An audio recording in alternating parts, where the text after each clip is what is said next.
Have you ever wondered how hackers are able to steal your login information and/or password for your bank? This is where ARP comes into play. ARP, or Address Resolution Protocol, serves a critical role in our connected world. But what exactly is it?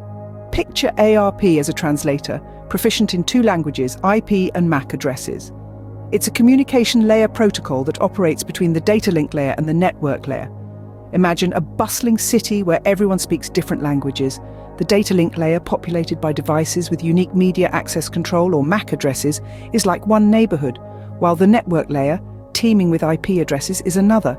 With no common language, these neighborhoods cannot communicate directly. Here's where ARP steps in, acting as a translator. It identifies the MAC address of a device, given its IP address, effectively bridging the communication gap. So in simple terms, ARP acts as a translator between IP addresses and MAC addresses. Now that we understand what ARP is, you might be asking, is ARP foolproof? Unfortunately, the answer is no. The Achilles heel of ARP lies in its inability to validate the origin of network packets. This vulnerability is the root cause of what we call ARP spoofing. ARP spoofing is a type of cyber attack where an intruder sends falsified ARP messages over a local area network, leading to the linking of an attacker's MAC address with the IP address of a legitimate computer or server on the network.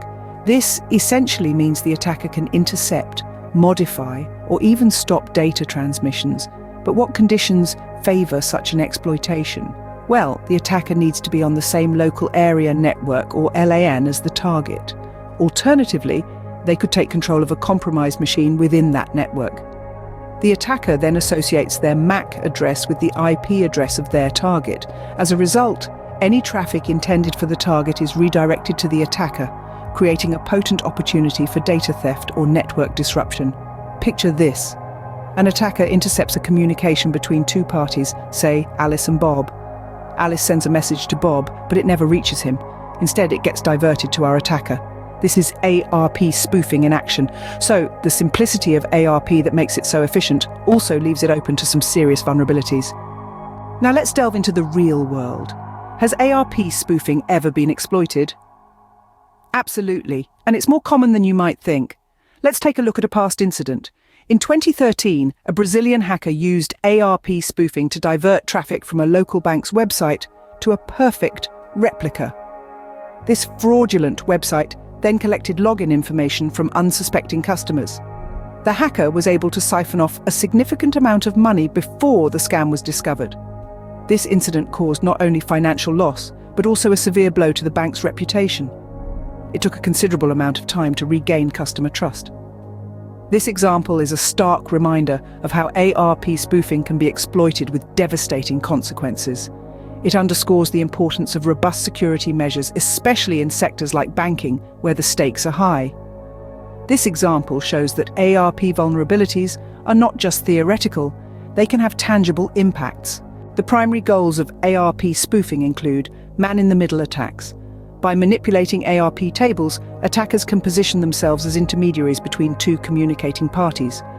This allows them to intercept, alter, or eavesdrop on the communication. Traffic diversion. ARP spoofing can be used to redirect network traffic intended for one device to the attacker's machine. This enables the attacker to capture sensitive information or launch further attacks. Denial of service, a DOS. By sending malicious ARP responses, an attacker can disrupt the normal functioning of a network by causing confusion in ARP tables, leading to communication failures. Understanding ARP and its vulnerabilities is a crucial step in enhancing our network security. Stay vigilant, stay safe, and keep learning.